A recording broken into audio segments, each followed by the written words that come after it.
والعاقبة للمتقين والصلاة والسلام على سيد الأنبياء والمرسلين وعلى الملائكة المقربين وعلى عباد الله الصالحين. معزز سامعین اکرام، ہمارے کابرین اسلاف یہاں تشریف لائے،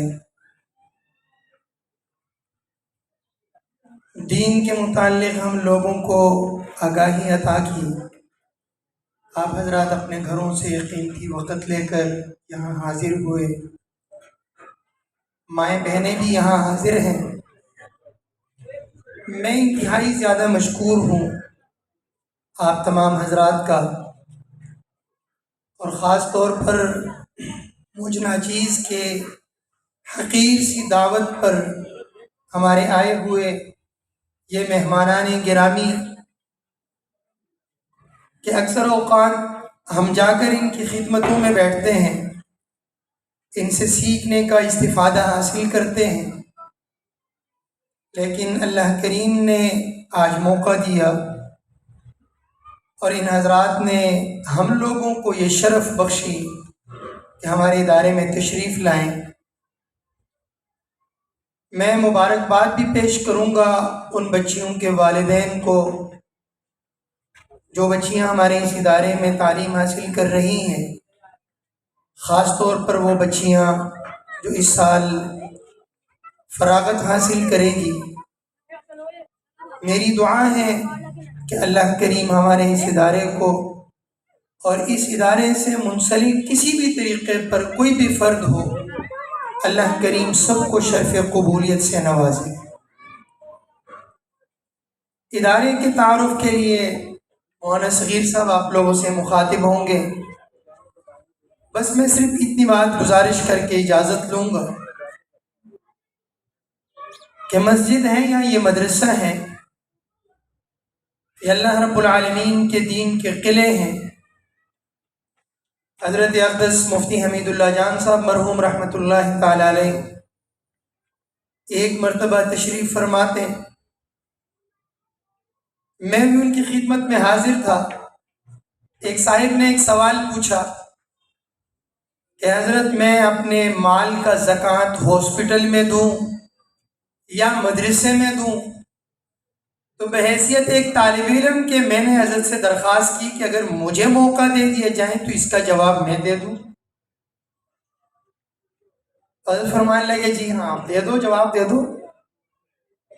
تو میں نے ان سے درخواست کی کہ آپ اپنے مال کا زکوٰۃ مدرسے میں دے دیجیے، لیکن ایک بات کی وضاحت کی کہ یہ بات میں اس لیے نہیں کہہ رہا کہ میں مدرسے میں ہوں تو زکوٰۃ کا مال مدرسے میں آ جائے، بلکہ ایک ہے کہ جان کی حفاظت ہو، ایک ہے ایمان کی حفاظت ہو. تو ہاسپٹل میں جان کی حفاظت تو ہو جائے گی، آپ کی جسامت کی حفاظت ہو جائے گی، پر ایمان کی حفاظت کے لیے مسجد اور مدرسے کی ضرورت ہے. اگر ایمان بچ جائے، جان چلی جائے کوئی مسئلہ نہیں، جان بچ جائے ایمان چلا جائے نقصان ہی نقصان ہے. اس لیے مدرسے سے منسلک رہنا، مساجد سے منسلک رہنا یہ میرے لیے اور آپ کے لیے بہت زیادہ ضروری ہے.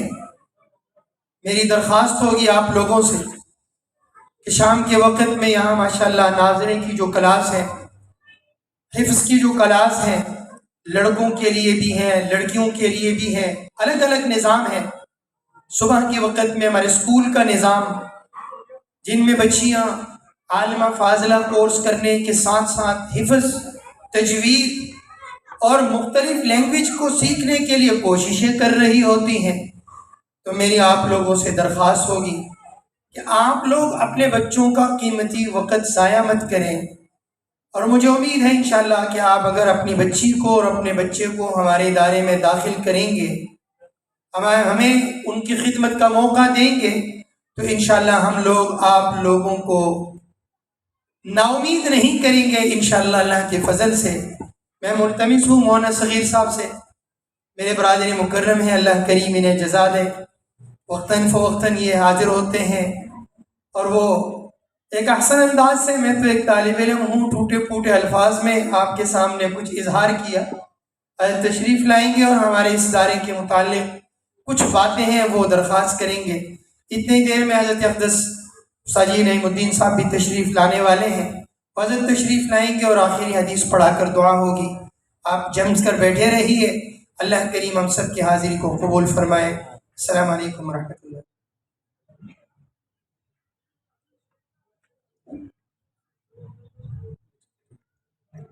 ہمارے مفتی صاحب تھے، یہ آپ سے مدرسے کے لحاظ سے بات کر رہے تھے۔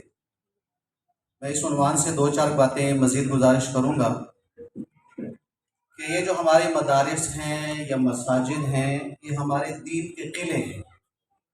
کس کے قلعے ہیں جی؟ دین کے قلعے ہیں۔ ہمیں ان کی قدر کرنی چاہیے۔ قدر کیوں کرنی چاہیے؟ اس لیے کہ جب کوئی چیز ناپید ہو یا گم ہو جائے یا ختم ہو جائے، ہم پھر اس کی قدر کرتے ہیں۔ ہم پشتوں میں ایک جملہ بولتے ہیں نا کہ کلا مڑشی یا رکشی بیا قدر راضی، یعنی کوئی آدمی مر جائے یا گم ہو جائے پھر قدر آتی ہے، اس سے پہلے ہم قدر نہیں کرتے۔ تو الحمدللہ اللہ پاک نے یہ ملک پاکستان اسلام کی بنیاد پر ہمیں دیا ہے، اسی لیے دیا ہے کہ ہم آزادی سے اس میں اپنے مذہب پر چل سکیں، اپنے اسلام پر چل سکیں، اللہ اس کے رسول کی بات کر سکیں اور ان کے بتائے ہوئے طریقے پہ آ سکیں۔ اللہ کی قسم، جہاں یہ مدارس نہیں ہے، مساجد نہیں ہے، جہاں پر پابندیوں میں جگڑ کر دین کا کام کرنا پڑتا ہے، ان سے پوچھیں کہ مدارس اور مساجد کی کیا قدر ہے۔ میں بیان سن رہا تھا، مولانا سجاد نعمانی صاحب دامت برکاتہم کا، انڈیا کے بزرگ ہیں، وہ فرمانے لگے کہ جب روس میں سوشلزم اور سیکولرزم، یعنی یہ جو دہری قسم کا مذہب تھا، ذہن کے لوگ آئے تو انہوں نے مسلمانوں پر بڑے ظلم توڑے، بڑے ظلموں کے پہاڑ توڑے، یہاں تک کہ مساجد کو تالا لگا دیا گیا، مدارس کو تالا لگا دیا گیا اور مساجد کو شراب خانوں میں بدل دیا گیا، اتنا ظلم ہوا تھا۔ اور یہ اعلان کر دیا تھا کہ جس گھر میں ایک صفحہ بھی قرآن کا مل گیا تو ان کی سزائے موت ہو، یہ اعلان کر دیا۔ تو قرآن نہیں مل رہا، اذان بند، نماز بند، قرآن بند، تلاوت بند، مسجد بند، مدرسہ بند۔ تو اتنے اسی ماحول میں وہاں کے مفتی صاحب کے بہت بڑے، وہ کوئی 10-15 آدمیوں کا وفد لے کر ہندوستان آئے، اس میں چند بچے حافظ قرآن بھی تھے۔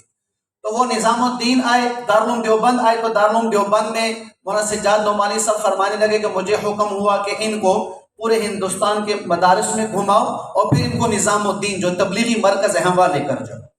تو کہا میں ان کو مختلف مدارس لے کر گیا، دارالعلوم دیوبند بھی، ندوۃ العلماء بھی، سہارنپور بھی اور نظام الدین بھی۔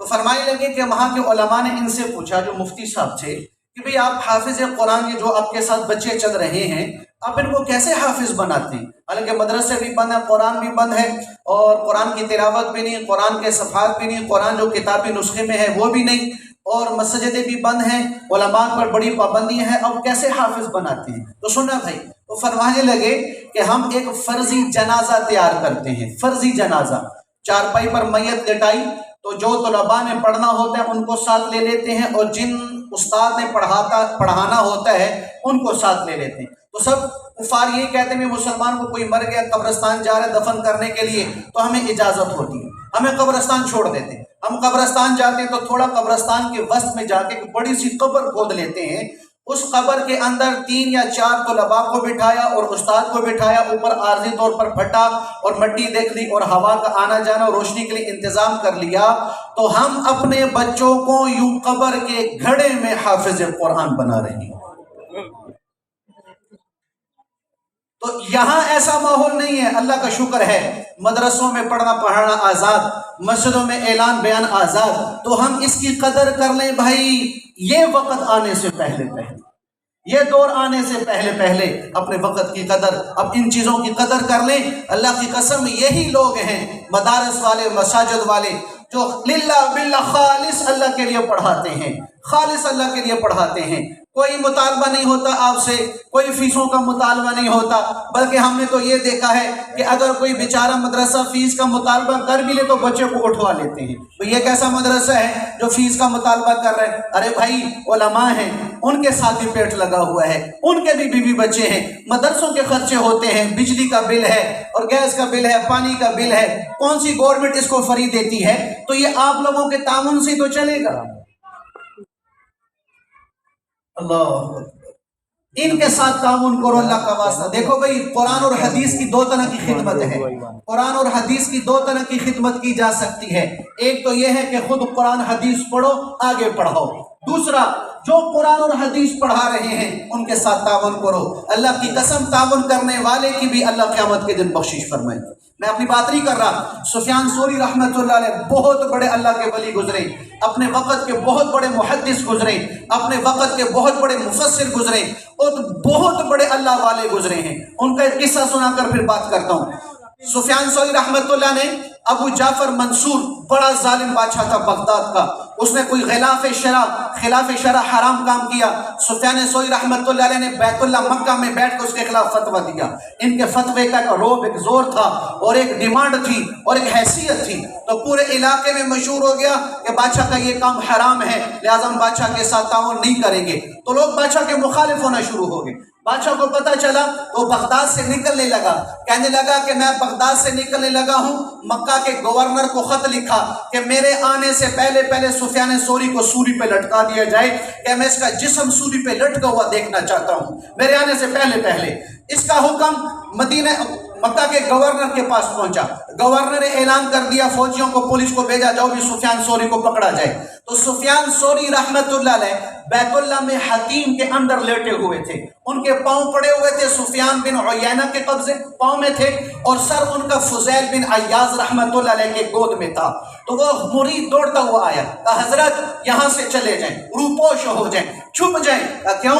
کہا ابو جعفر نے آپ کی پھانسی کا حکم دے دیا ہے۔ کہا کیوں دیا ہے؟ کہا آپ نے اس کے خلاف جو فتویٰ دیا ہے، اس وجہ سے وہ آپ کے پھانسی پر وہ مصر ہے اور آپ کو قتل کرنا چاہتا ہے۔ کہا اچھا، اطمینان سے اٹھے، مطاف میں آئے، بیت اللہ کا غلاف پکڑا، کعبہ کا غلاف پکڑا، اور غلاف پکڑ کر کہا، غور سے سننا بھائی میری مائیں اور بہنیں اور آپ بھی، اے اللہ اگر ابو جعفر منصور مکہ میں داخل ہو گیا پھر تیری میری دوستی نہیں رہے گی۔ سفیان ثوری بندہ اللہ سے کہہ رہا ہے، کیا تعلق ہوگا اللہ سے، کیا مان ہے اللہ پر، اے اللہ اگر یہ مکہ میں داخل ہو گیا تو تیرا میرا تعلق نہ رہے گا، تیری میری دوستی نہ رہے گی، تیرا میرا یارانہ نہ رہے گا۔ اللہ نے دوستی نبھائی کیوں؟ کہ سفیان بھی اللہ سے دوستی نبھا رہے تھے۔ اللہ نے یاری نبھائی کیوں؟ کہ سفیان بھی اللہ سے یاری نبھا رہے تھے۔ ابو جعفر منصور جب مکہ کے قریب پہنچا، گھوڑے سے اترنے لگا، ایک رکاب پاؤں سے نکل آیا اور ایک رکاب میں پاؤں تھا، پاؤں پھنسا، زمین پر گرا، یہ گردن اس کی زمین پر گری، گردن ٹوٹی، وہیں مر گیا، وہ زندہ مکہ میں داخل نہ ہو سکا۔ یہ سفیان ثوری رحمت اللہ علیہ ساری زندگی قرآن پڑھایا، حدیث پڑھائی۔ ان کے پاس ایک مرید آئے، ابن ربی رحمت اللہ علیہ، وہ مالدار تھے۔ انہیں کہا حضرت میری آپ سے گزارش یہ ہے کہ آپ نے دنیا کا کوئی کام نہیں کرنا، نہ دکان، نہ زمین، نہ نوکری، نہ کاروبار، کچھ نہیں کرنا، آپ نے صرف قرآن اور حدیث کی خدمت کرنی، صرف قرآن حدیث کی خدمت۔ آپ کے ضروریات ساری میرے ذمے، کھانا بھی، پینا بھی، لباس بھی، گھر والوں کی ضروریات بھی، سب میرے ذمے۔ اور ہر مہینے 1000 درہم دیتے تھے، 1000 درہم چاندی کا ایک سکہ 4.5 ماشے کا، اس وقت تقریباً 400 روپے کا ہے۔ 400 کو ضرب دو 1000 سے، کہاں بات پہنچتی ہے؟ ہر مہینے اتنے پیسے دیتے تھے، ہر مہینے۔ سلیمان بن ابن ربی کا انتقال پہلے ہو گیا، سفیان ثوری کا انتقال بعد میں ہوا۔ تو کسی کے خواب میں یہ ابن ربی رحمت اللہ علیہ آئے، کبھی کیا ہوا؟ کہا اللہ کے ہاں پیشی ہوئی تھی تو اللہ نے کہا کہ میں نے سفیان ثوری کی دعاؤں کی برکت سے تجھے معاف کر دیا ہے، سفیان ثوری کی برکت سے تجھے معاف کر دیا۔ سفیان ثوری کیا کرتے تھے؟ ہر رات تہجد میں اٹھ کر نفل پڑھنے کے بعد اللہ کی بارگاہ میں یہ ہاتھ اٹھا کے کہا کرتے تھے، اے اللہ ابن ربی نے سفیان کی ضرورتوں کا خیال رکھا ہے، تو اس کی آخرت کی ضرورتوں کا خیال رکھنا، اس کے قیامت کے دن کی ضرورتوں کا خیال رکھنا۔ کہا سفیان کی ان دعاؤں کی برکت سے اللہ نے میری بخشش کر دی۔ تو یہ قرآن اور حدیث کی خدمت کرنے والوں کی خدمت کرنے کا نتیجہ ہے۔ یہ نتیجہ ہے۔ اس لیے ہم سب عالم نہیں بن سکتے، سب حافظ نہیں بن سکتے۔ اپنی نسل میں حافظ بناؤ، اپنی نسل میں عالم دین بناؤ۔ یہ بھی نہیں ہو سکتا تو ان لوگوں سے محبت رکھو، ان کے ساتھ تعاون رکھو، ان کی ضروریات کا خیال رکھو۔ اللہ کی قسم ان کی دعائیں اللہ کی رحمت سے امید ہے ہمارا بیڑا پار کر دیں، ہمارا بیڑا پار کر دیں۔ اس لیے ان علماء سے محبت رکھو، ان علماء سے محبت رکھو کہ یہ علماء کون ہیں؟ ہائے ہائے، حدیث میں آتا ہے ایک حافظ ابن ماجہ کی حدیث ہے، ایک حافظ قرآن اس کے خاندان والوں میں سے 70 ایسے آدمی جن پر جہنم واجب ہو چکی ہوگی ان کو اپنے ساتھ جنت میں لے کر جائے گا۔ ایک حافظ قرآن اور ایک عالم دین، ایک عالم دین۔ روایت میں یوں آتا ہے کہ جتنے آسمان پہ ستارے ہیں آج تک ان ستاروں کو کوئی گن نہیں سکا، نہ گن سکے گا، یہ اللہ کے علم میں ہے۔ اللہ کے نبی صلی اللہ علیہ وسلم فرما رہے ہیں کہ ان آسمان پر جتنے ستارے ہیں ان ستاروں کی تعداد کے برابر ایک آدمی ایک عالم لوگوں کو جہنم سے نکال کر جنت میں لے کے جائے گا۔ ایک عالم دین اتنے لوگوں کو جہنم سے نکال کر جنت میں لے کے جا رہا ہے۔ کسی صدر کے لیے، کسی وزیر اعظم کے لیے، کسی ایم این اے کے لیے، کسی کونسلر کے لیے، کسی نائب ناظم کے لیے عزت نہیں مل رہی، قیامت کے دن یہ عزت مل رہی ہے تو ان علماء کو مل رہی ہے۔ اس لیے بھائی پھر عرض کر رہا ہوں، اپنی نسل میں سے ایک بچہ یا ایک بچی عالم بناؤ یا حافظ قرآن بناؤ۔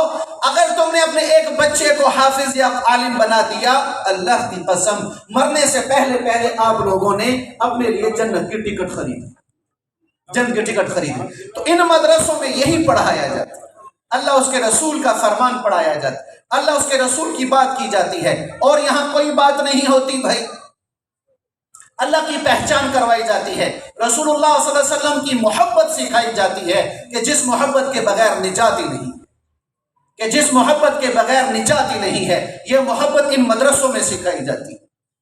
ورنہ اسکول کالج، میں نفی نہیں کرتا بھائی کوئی اسکول کالج والا بیٹھا ہو تو ناراض نہ ہو، اللہ کی قسم اسکول کالجوں میں یہ تعلیم نہیں دی جاتی کہ تیرا رب تجھ سے کیا چاہتا ہے اور تیرا حبیب محمد مصطفیٰ احمد مجتبیٰ صلی اللہ علیہ وسلم تجھ سے کیا چاہتا ہے، بلکہ آج کل اسکول کا حال یہ ہے۔ میں اپنی بات کرنے لگا ہوں، اپنی بات، میں جگہ کی نشاندہی نہیں کرتا، یہ لاہور میں ہی جگہ ہے، عامر روڈ میں جگہ ہے، ایک اکیڈمی ہے۔ مجھے خود بذات کہا گیا مولوی صاحب اگر آپ کی دنیاوی کچھ تعلیم ہے، ایف اے بی اے ہے تو اپنے مجھے کاغذات دیں، یہاں پر ایک اسکالر چاہیے، ایک پڑھانے والا پروفیسر چاہیے۔ میں کہ کیوں، خیر تو ہے؟ کہنے لگا کہ یہ جو عامر روڈ پر اکیڈمی ہے، نام نہیں لے رہا بھائی، کسی کو پتا ہوگا بھائی، اس میں 70% طلباء دہری ذہن کے ہیں۔ دہری کسے کہتے ہیں؟ جو یہ کہے کہ اللہ ہے ہی نہیں، اللہ کا کوئی وجود نہیں، اللہ کا کوئی نام و نشان نہیں۔ یہ لاہور امریکہ میں ہے، سارے بولے نا، یورپ میں ہے، کہاں ہے بھائی؟ پاکستان میں۔ پاکستان اسلامی ملک ہے کہ غیر اسلامی؟ یہ آپ کے عامر روڈ شاد باغ کی بات کر رہا ہوں، یہاں ایک اکیڈمی کے بارے میں مجھے پتا چلا کہ 70% طلباء دہری ذہن کے ہیں، اور یہ طلباء کسی کافر کے گھر سے نہیں آ رہے، کسی مشرک کے گھر سے نہیں آ رہے، مسلمانوں کے گھر سے آ رہے ہیں۔ کیوں کہ انہیں نہ اللہ بتایا جا رہا ہے نہ رسول بتایا جا رہا ہے۔ اللہ اس کا رسول بتانے کی جگہ مسجد ہے یا مدرسہ ہے۔ ماں باپ مسجد مدرسہ نہیں آتے تو اولاد کیسے آئیں؟ تو پھر یہی اولاد قیامت کے دن ماں باپ کے لیے وبال جان بنے گی، جہنم میں جانے کا ذریعہ بنے گی۔ اس لیے بھائی اللہ کا واسطہ پھر آپ سے گزارش کر رہا ہوں کہ بھائی ان مساجد کی، ان مدارس کی قدر کرو، اپنی نسلوں کو اللہ اس کے رسول کی پہچان کرواؤ، اللہ اس کے رسول کی پہچان کرواؤ۔ کیسے پہچان؟ 1994 میں ہماری رہائش گجرانوالہ میں تھی، والدہ اور بڑے بھائی مستورات کی جماعت میں چلے گئے، ہمارے تبلیغی بھائی، تبلیغ مندلہ عورتیں بھی جاتی ہیں، مرد بھی جاتے ہیں۔ تو اماں کہتی ہیں میری والدہ کہ ہم جس گھر میں گئے تو وہاں کوئی 4-5 سال کا بچہ تھا، 4-5 سال کا بچہ۔ تو میں نے اس کو اپنے پاس بلا کے کہا کہ میں نے بیٹا بڑا ہو کے کیا بنے گا؟ ہمارے بچے کیا کہتے ہیں؟ ڈاکٹر، انجینئر، یہ دنیاوی عہدے بیان کرتے ہیں۔ وہ بچہ کہنے لگا کہ اماں میں بڑا ہو کے صحابی بنوں گا۔ کیا بنوں گا بھائی؟ صحابی کوئی بن سکتا ہے؟ حضور کے آنے کے بعد نبوت ختم، حضور کے جانے کے بعد صحابیت ختم۔ اب حضور کے آنے کے بعد کوئی نیا نبی نہیں آ سکتا، اسی طرح حضور کے جانے کے بعد کوئی نیا صحابی نہیں بن سکتا۔ تو خیر اماں بڑی حیران ہوئی کہ یہ بچہ صحابی، پتہ کیا، گھر کا ماحول معلوم کیا تو فرمایا کہ ہمارے گھر میں روزانہ فضائل اعمال کی تعلیم ہوتی ہے. ہم سارے گھر میں رات کے وقت عشاء کے بعد بیوی بچے سارے بیٹھ جاتے ہیں، فضائل اعمال کی تعلیم کرتے ہیں، اور فضائل اعمال میں قصے ہیں صحابہ کے، واقعات ہیں صحابیات کے، واقعات ہیں صحابہ کے بچوں کے، کہ یہ سن سن سن کر اس کا یہ جذبہ بن چکا ہے کہ میں بھی بڑا ہو کے ان جیسا بنوں، ان جیسا بنوں. اور ہمارے ہاں کیا ہوتا ہے، معذرت کے ساتھ اپنی ماؤں بہنوں سے بھی کہنے لگوں، آپ سے بھی کہنے لگوں، ہمارا بچہ جب سب سے پہلے زبان سے گالی نکالے تو ماں باپ خوشی سے پھولے نہیں سماتے، اوے میرے پتر نے گال کر دیجیے، او مبارکہ ہونے، اور خوشی او مٹھائی لے آؤ، او فلانا لے آؤ، کیجی گال کر دی. یہ ہم تربیت کر رہے ہیں. حدیث سنو، حدیث سنو، میرے نبی پاک صلی اللہ علیہ وسلم نے ارشاد فرمایا کہ جب بچہ بولنا شروع کرے اور اس نے اپنی زبان سے لفظ اللہ یا لا الہ الا اللہ نکال دیا، اللہ اس کے ماں باپ کی بخشش کر دیتا. تو یہ اللہ اور لا الہ الا تبھی نکالے گا نا جب ماں باپ سکھائیں گے، جب ماں باپ پڑھائیں گے، جب ماں باپ اس کے کان میں یہ لفظ ڈالتے جائیں گے، تب اللہ کی بخشش فرمائے گا، تب یہ بچہ اپنی زبان سے اللہ اور لا الہ الا اللہ نکالے گا. ورنہ وہ گالیاں ہی نکلیں گی، وہ بد بکواس ہی نکلے گی، وہ بد اخلاقی ہی نکلے گی. اس لیے بھائی بار بار عرض کر رہا ہوں کہ بچوں کی تربیت کا سب سے پہلا مدرسہ ماں کی گود ہے، ماں کی گود ہے. اور جیسے میں نے بھی بختیار کاکی رحمت اللہ کا قصہ سنایا کہ ماں باپ نے چاہا کہ میرا بیٹا اللہ کا ولی بنے، اللہ نے بنا کے دکھایا، اللہ نے بنا کے دکھایا. ہاں پھر یہ زمانہ آیا کہ بختیار کاکی رحمت اللہ علیہ اپنے وقت کے مغلوں کے بڑے بڑے بادشاہ ان کے قدموں میں بیٹھا کرتے تھے. بختیار کاکی رحمت اللہ علیہ کے بڑے بڑے بادشاہ ان کے قدموں میں بیٹھتے تھے. ہاں بختیار کاکی اپنے خانقاہ میں ہوتے تھے اور باہر ادب کے ساتھ مغلوں کا بادشاہ انتظار میں ہوتا تھا کہ بختیار کاکی ہمیں اجازت دے گا تو ہم اندر آئیں گے، ورنہ یہیں سے باہر چلے جائیں گے. ہمارا تو کونسلر مان نہیں ہوتا، ناظم ہمارا مان نہیں ہوتا، اس کے نخرے برداشت کرنے کے قابل نہیں ہوتے، ان کے نخرے کون پورے کرے. یہ اللہ نے مقام دیا اس شخص کو کہ وقت کا مغلی بادشاہ دربار کے باہر کھڑا ہوتا تھا. کس بنیاد پر؟ ماں باپ کی تربیت کی بنیاد. ان کا جب انتقال ہو گیا، بختیار کاکی کا جب انتقال ہو گیا تو ان کے انتقال پر، ان کے جنازے پر جو لوگ آئے تھے، کوئی انٹرنیٹ کا زمانہ نہیں، کوئی موبائل کا زمانہ نہیں، کوئی ٹیلی فون کا زمانہ نہیں تھا، کوئی ریڈیو نہیں تھا، لیکن اللہ نے اس بندے کی محبت میں، اپنے حبیب علیہ السلام کی محبت میں اللہ نے کتنا مجمع جمع کیا. اس مجمع میں عام لوگوں کو چھوڑ کر 15,000 محدثین تھے. اس مجمع میں نماز جنازہ پڑھنے میں 50,000 حافظ قرآن تھے، 80,000 قاری قرآن تھے، باقی عام مجمع تھا. یہ مجمع اللہ نے اس بختیار کاکی کے جنازے میں جمع کر کے رکھا. جب جنازہ پڑھانے کا وقت آیا تو ان کا وکیل، بختیار کاکی رحمت اللہ کا میت پڑی ہوئی ہے، وکیل آیا، اس نے وصیت نامہ نکالا. وصیت نامہ کہ بھائی اس آدمی کا جنازہ وہ پڑھائے گا جس کے اندر یہ 4 صفات ہوں گی جو بختیار کاکی رحمت اللہ علیہ نے مرنے سے پہلے اپنے لکھ کر دی تھی. 4 نصیحتیں. پہلی نصیحت سنو بھائی غور سے، کہ میرا جنازہ وہ پڑھائے گا جس کی زندگی بھر کبھی تکبیر اولیٰ فوت نہ ہوئی ہو. نماز نہیں، زندگی بھر کبھی تکبیر اولیٰ فوت نہیں ہو، کہ جب امام اللہ اکبر کہے یہ بھی ساتھ اللہ اکبر کہے. دوسری شرط کہ زندگی بھر نہ سفر میں، نہ حضر میں، نہ سردی میں، نہ گرمی میں، نہ صحت میں، نہ بیماری میں اس کی کبھی تہجد کی نماز نہ قضا ہوئی. تیسری شرط کہ اس کی کبھی زندگی بھر عصر کی سنتیں قضا نہ ہوئی ہوں. عصر کی سنتیں جو غیر موقدہ ہیں، فرض سے پہلے 4 سنتیں پڑھتے ہیں. اللہ کے نبی کا فرمان ہے کہ جو یہ 4 سنتیں غیر موقدہ پڑھے گا اللہ اس کے ساتھ خیر کا معاملہ کرے گا. ہمارے استاد صوفی محمد سرور صاحب رحمت اللہ فرماتے تھے اس حدیث سے اللہ کی بارگاہ میں امید ہے کہ جو عصر کی پہلے 4 سنتیں پڑھتا رہے گا اللہ اس کا خاتمہ ایمان پہ کرے گا، ایمان پہ مرے گا. چوتھی شرط کہ اس نے کبھی زندگی بھر غیر محرم کی طرف نہ دیکھا ہو، کبھی غیر عورت کی طرف نہ دیکھا ہو. یہ 4 شرطیں. بتاؤ بھائی آج اگر یہ کوئی شرطیں لکھے گا کہ میرا جنازہ یہ پڑھائے، بغیر جنازے کی دفن ہونا پڑے گا، بغیر جنازے کی دفن ہونا پڑے گا۔ محدثین کی ایک لائن ہے، حفاظ کی ایک لائن ہے، قاریوں کی کوئی آدمی، مخلص دور تھا، سچوں کا دور تھا، کوئی آدمی آگے نہیں بڑھا۔ صبح جنازہ رکھا ہوا ہے، عصر کی نماز کا وقت ہو گیا، عصر کی نماز کے بعد ایک شخص آگے آیا، اس نے منہ چھپایا ہوا تھا، منہ چھپایا ہوا، بختیار کاکی رحمت اللہ کی میت کے پاس آیا، ان کے چہرے سے چادر ہٹا کے کہا، او بختیار کاکی، تو جاتے جاتے مجھے بدنام کر گیا، تو جاتے جاتے مجھے رسوا کر گیا ہے، یا تجھے پتا تھا یا مجھے یا اللہ کو پتا تھا، تیسرا کسی کو پتا نہیں تھا، مجھے رسوا کر کے تجھے کیا ملا ہے؟ اور جب تیری وصیت سنائی گئی، مجھے پتا چل چکا تھا کہ یہ میرے بارے میں ہے، کوئی اور نہیں تھا۔ انہوں نے نماز جنازہ پڑھائی، جنازہ پڑھانے کے بعد جب منہ سے رومال اٹھایا تو وہ دلی کے تخت پر بیٹھنے والا دلی کا بادشاہ شاہ التمش رحمت اللہ علیہ تھا۔ دلی کا بادشاہ، زندگی بھر تکبیر اولیٰ فوت نہیں، زندگی بھر تہجد فوت نہیں، زندگی بھر عصر سے پہلے 4 سنتیں فوت نہیں، زندگی بھر کسی غیر کی طرف نگاہ نہیں اٹھاتے تھے۔ بادشاہ کا یہ حال تھا۔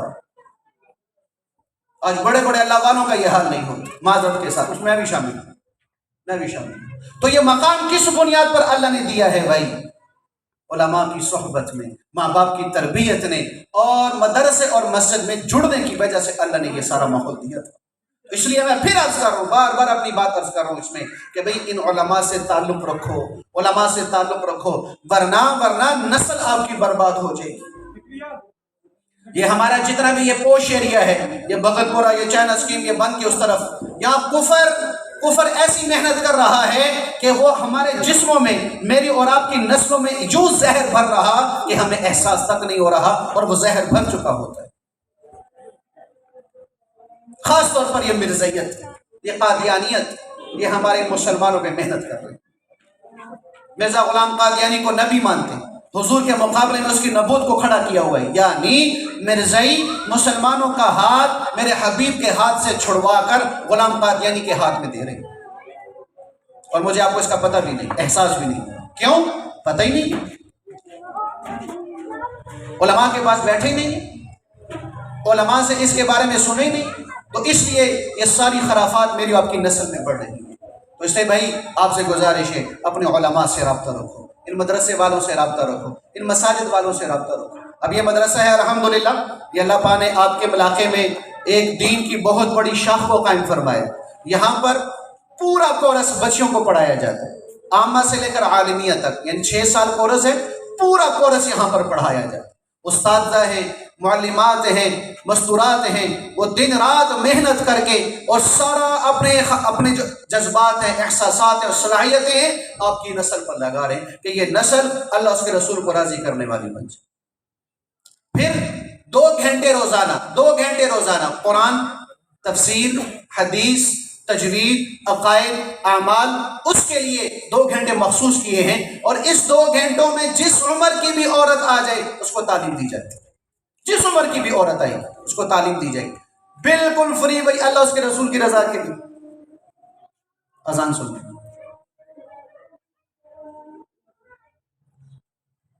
کر رہا تھا مدرسے کے لحاظ سے ایک درس نظامی ہے، اس کے علاوہ 2 گھنٹے کا جو ہے وہ بڑی مستورات جو بالغ ہیں ان کے لیے پروگرام ہے۔ اس کے علاوہ بچیوں کے حفظ کا بھی شعبہ ہے الحمدللہ، کہ یہاں بچیوں کو حافظ قرآن بنایا جاتا ہے۔ اس کے علاوہ تجوید کا شعبہ ہے۔ تجوید کا مطلب یہ ہے کہ قرآن کو جس طرح پڑھنے کا حق ہے وہ سکھایا جاتا ہے، کہ جس طرح اللہ پاک نے آسمان سے اتارا ان الفاظ کو اسی کے حق کے ساتھ پڑھا جائے، یہ ایک شعبہ ہے۔ اس کے علاوہ شعبہ ناظرہ ہے، کہ جو حفظ نہیں کرنا چاہتے ان کا قرآن ناظرہ ان کو پڑھا دیا جائے۔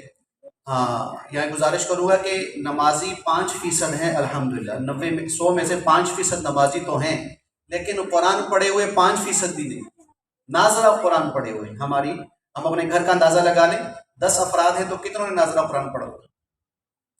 قرآن کا 1 سال میں 2 دفعہ ختم کرنا قرآن کا حق ہے، 1 سال میں 2 دفعہ قرآن کو ختم کرنا قرآن کا حق ہے۔ اور اگر جس نے قرآن کا حق ادا کیا، قیامت کے دن اللہ قرآن کو ایک شکل دیں گے، یہ قرآن پڑھنے والے کے حق میں گواہی دے گا، یا اللہ میں تیرا کلام ہوں، میں اس کے حق میں شفاعت کر رہا ہوں، یا اللہ اس کی بخشش فرما۔ اللہ اپنے کلام کی بات سنے گا، اور جس نے قرآن کا حق ادا نہیں کیا ہوگا تو قرآن اس کے خلاف چلے گا، قرآن اس کے خلاف گواہی دے گا۔ اس لیے آپ سے گزارش یہ ہے کہ بڑے ہیں چھوٹے ہیں، مرد ہیں عورت ہیں، اس میں شرم نہ کھائیں کہ اب میری بڑی عمر ہو گئی ہے، داڑھی سفید ہو گئی ہے اور میں بال بچے دار ہو گیا ہوں، میں بڑی ہو گئی ہوں، بال بچے دار ہو گئی ہوں، اب اس عمر میں جا کے میں قرآن پڑھوں گی یا پڑھوں گا؟ نہیں بھائی، قرآن کے سیکھنے میں اللہ کا واسطہ شرم نہ کرو۔ دیکھو دو طرح کی شرمیں ہیں، ایک شرم تم کو لے کے جائے گی جنت میں، ایک شرم تم کو لے کے جائے گی جہنم۔ کون سی شرم جنت میں لے کے جائے گی؟ کہ گناہ کرتے ہوئے اللہ سے شرم کھا لو کہ ابھی میں نے یہ گناہ نہیں کرنا، اللہ دیکھ رہا ہے، مجھے اللہ سے حیا آتی، یہ حیا تو میں جنت میں لے کے جائے گی۔ اور اگر قرآن اور حدیث کے سیکھنے میں، اللہ کے نبی کے طریقے کو سیکھنے میں شرم کی تو یہ شرم خدا نخواستہ میں جہنم میں نہ لے جائے۔ اس لیے قرآن کے سیکھنے میں شرم نہ کرو بھائی، اللہ کا واسطہ۔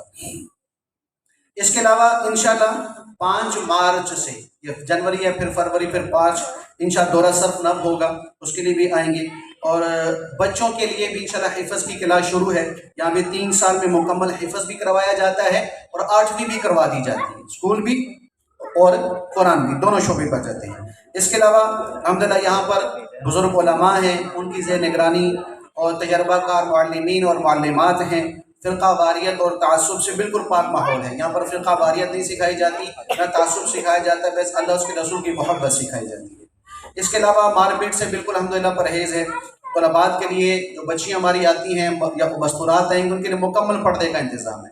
یہ نہیں ہے کہ مرد سامنے بیٹھا ہے بچیوں کو پڑھا رہا ہے یا بڑی عورتوں کو پڑھا رہا ہے، نہیں، بالکل شریعت کے مطابق ماحول ہے کہ پردے میں پڑھایا جاتا ہے۔ اس کے علاوہ جو طالبہ و طالبات کو روزمرہ اعمال کا پابند بنانے کا اہتمام ہے کہ بھی اللہ کے نبی کی روزمرہ کیا کیا سنتیں ہیں، ان سنتوں کو سیکھا جائے اور ان پر عمل بھی کیا جائے، پریکٹیکل عمل کروایا جاتا ہے۔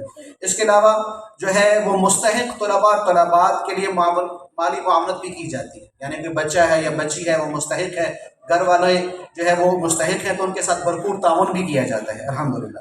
ہفتہ وار ماہانہ ٹیسٹ ہے، کمزور طلباء طالبات پر خصوصی توجہ دی جاتی ہے، ہفتہ وار اصلاحی بیان ہے، طالبات کے لیے ہفتہ وار بزم ادب ہے، خطاطی پر خصوصی توجہ ہے، قرآن پاک مع تجوید پڑھایا جاتا ہے، عربی بول چال کا اہتمام ہے، مطالعہ اور تکرار کا۔ یہ ساری خصوصیات الحمدللہ صرف لکھنے کے حد تک نہیں ہے، پڑھایا بھی جاتا ہے، پڑھائی بھی جاتی ہے۔ یہ آخر میں 2 اعلان ہیں، یہ سن لیں، اس کے بعد میں مولانا عبدالخبیر صاحب سے گزارش کروں گا کہ وہ تشریف لائیں اور مختصر الفاظ میں جو ہے اپنے اظہار کا خیال فرمائیں۔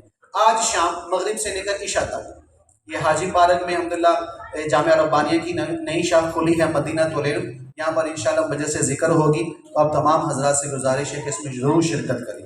اس کے علاوہ دوسرا کہ یہ 6 فروری بروز اتوار، 6 فروری بروز اتوار صبح 8 سے 12 بجے تک تکمیل بخاری شریف کا پروگرام ہوگا، یہ جامعہ ربانیہ میں، ہماری مدرسہ ربانیہ ہے انشاءاللہ۔ یہ 6 فروری کو یہاں پروگرام ہے اور آج شام کو مدینہ العلم پروگرام ہے، تو میں گزارش کروں گا عبدالخبیر صاحب سے کہ وہ تشریف لائیں، اپنے خیال کا اظہار فرمائیں۔ یہ تھوڑی دیر کے لیے بند کر دیں۔